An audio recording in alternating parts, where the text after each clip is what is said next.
To jama'a, ku sani akwai wani abu da nake so zan sanar da ku.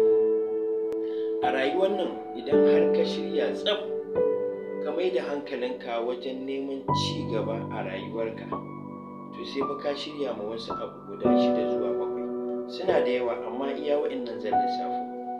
Na farko, sai ka shirya ma zama kai kaɗai domin ƙara samun tunani da fahimta na sanin me za ka bullo mawa.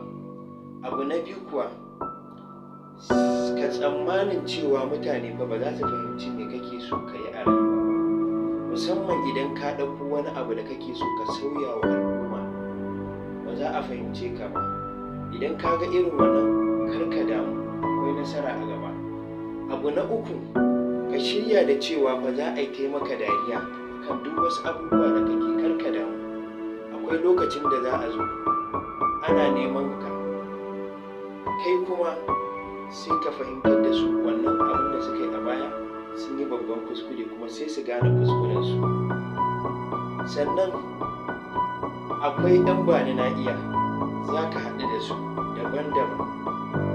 Sai ka shirya ma kuma barin jama'a, dubbannin mutane sai ka rabu da su, ba wai don yin kanka ba, a'a, domin su yin al'umma ne.